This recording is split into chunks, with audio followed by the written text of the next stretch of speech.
Gary. And we do have Dave Harrison in this morning, and Dave's with the Whiteside County Soil and Water Conservation District. And as always, we've got a list of items to go through for you. And first do our hellos and hello. Greg. How's it going? And good. Hello, everyone out there. It's a beautiful morning so far. It's not too hot, not too humid. It was a little foggy on my way this morning. Yeah, I think a little fog around and hazy because of the fires out west and up in Canada. Influenced by the smoke from hundreds of miles away. Yeah. Jeez. Yeah, there's a lot of smoke out there. So. Yep. Well, let's get to our items. Now, you have a non-numbered item here. It's I do. Before number one. It's a building donation. So why don't you let folks know what's going I've on? been kind of sitting on this. I haven't said a whole lot publicly about this yet, but there's been a gentleman that has stepped forward, and we're working with him on a land donation, and then there's a good chance we're going to put up a conservation education center in western Whiteside County, close to Fulton. And, we're hoping to have that done in several years. We have to go through all the, the architecture and engineering, but we're doing a fundraising to support that effort too. Okay. So if anybody's interested in donating to our foundation, which is a 501c3, we can certainly give you a tax break and, help you out with that too. Okay. But any donation, big or small, is certainly appreciated. So. Okay. Now, why don't you run by one more time? What does this guy want to do? Offering to do? Yeah. He's been very hardworking in his life and has been, exceptionally lucky too. And he's gotten to the age now where he wants to leave a legacy of education, and he's very heavily into native plants, wildlife conservation, the whole bit, and he just wants to leave something for the future, especially kids, but adults also. So, and he's helped us out with a land donation, and we're basically working with him right now to put that ground, which is marginal farm ground at best, back into native vegetation, shrubs and trees. So we'll have a prairie out there. The thought is maybe even have a nursery to disperse some of these rare native plants too, to out in lighting communities. So we got that going on. That's through our foundation, who's associated with the SWCD, but doesn't receive any tax dollars. It works strictly off of donations. Okay. So sounds interesting. Yeah, it is. Look forward to hearing more about that. You bet. All right, on to our list. Number one, fall food plot sale. Yeah, we've annually held a fall food plot sale. Normally it's going to be this year too, collard greens, and these are seeds, collard greens, turnips, and oats, and it's designed to give it an early fall food plot carrying over through the winter then too. And normally what we do is we seed that right on top of an existing food plot into corn, sorghum, or soybeans. Or if you have bare ground, you want to put it in, just lightly disc it and spread it right on top. It's very easy. We sell 1 pound bags. Price wise, I think we're going to be looking at about what we normally sell, somewhere between $20 and $30 for a 1 acre bag. And very easy. You can hand spread it. You can put it in a seeder behind a 4-wheeler, or you can drill it in too. So, and if you're interested, just give us a call and I can talk to you about it too. But it's a fairly simple plot. We're going to probably have limited supply. Normally we sell anywhere from 10 to maybe 20 bags. So it'll be in that neighborhood again, somewhere around that. So, but price wise, call and we can get you set up. Okay. So. And number two, cover crops. Yeah, it's that time as a landowner, and this is more towards the ag side. It's time to be thinking about cover crops, and in fact, some of those small seeded cover crops like radishes and turnips actually need to be seeded here in August, and more than likely either with a high boy machine that goes right in between the rows and drops the seed in, or through an airplane or helicopter. Right? There's a few people with helicopters now doing this too. Rye you can do later into the fall, but those smaller seeded cover crops really need to be in by, I like to have them in by the first week in September. And that gives them enough chance to grow and do what they need to do. The nice thing about the radishes and the turnips is you don't have to terminate them in the spring. They don't overwinter normally. And, you know, you seed them, you get the benefit of scavenging nutrients and keeping them in the field, and then you don't have to spray them in the spring when you're ready to plant. You just plant right into them.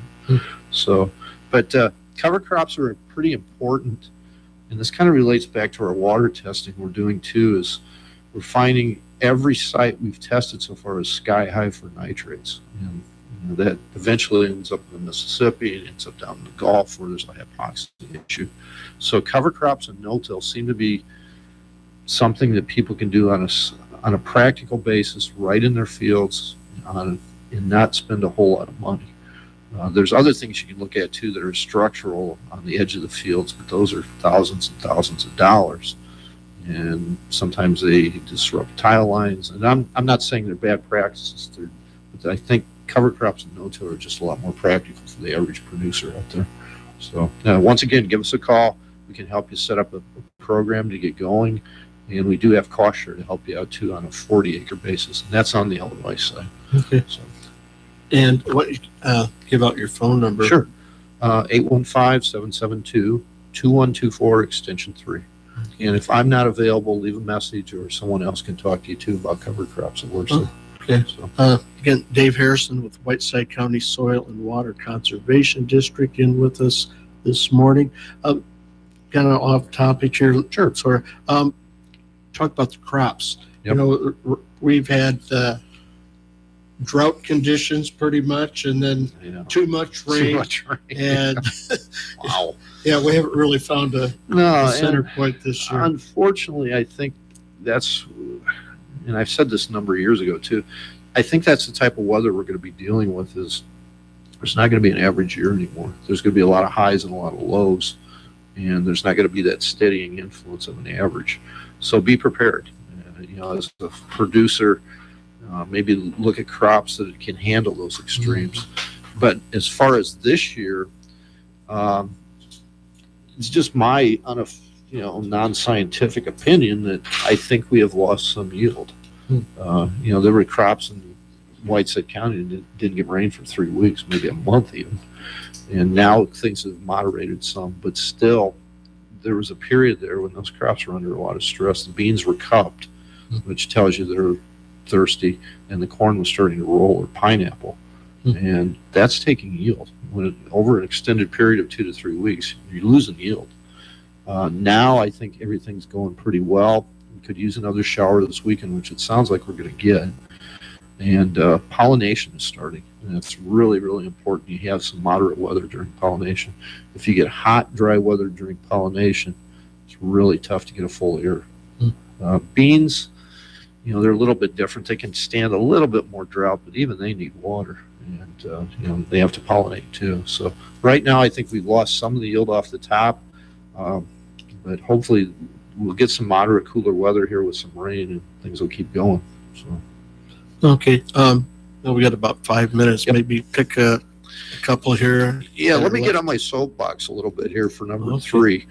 I'm doing a lot of these CRP checks. In fact, that's probably the biggest part of my job right now, where people turn in bills after they've planted their CRP and get reimbursed for part of the expense.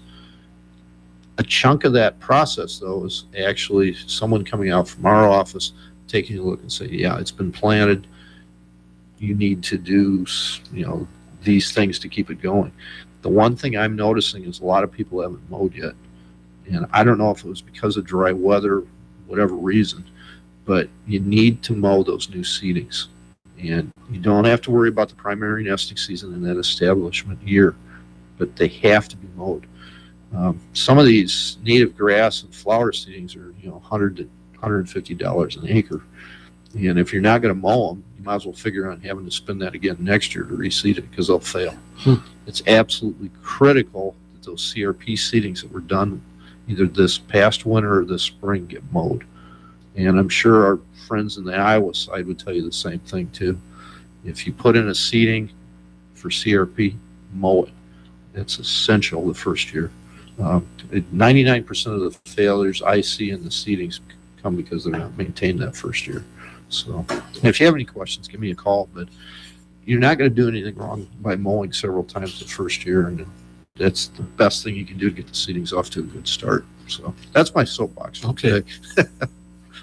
So, a couple other things. You and I were talking before the show that I'm suffering from zucchini overload or hangover today. Everything seems to be coming in at the same time after the rain. You know, I picked a bunch of beans, of snap beans last night. The zucchini are going crazy, and the blackberries are ready to pick the wild ones. So we were making jelly, putting up and chopping zucchini, and doing beans to getting ready to freeze them too. And it's like, oh boy. But the one thing I noticed I'm really disappointed in this year, my tomato plants, most of them have had blossom end blight so far. And I think I've got a calcium deficiency in my boxes where I grow them. But so I put some eggshells in there. Hopefully that'll correct the situation. But I was kind of bummed out. I picked a really nice tomato last night, and I turned it over and went, ugh. So, but yeah, so be prepared if you like, berries. The blackberries are dead prime right now. I mean, they're beautiful sized ones too. For wild berries, they're the biggest ones I've seen in a number of years. So if you got a blackberry patch, you better hit it quick before everything eats it. Before the birds get to The birds and the bugs, everything else. Yeah. Jeez.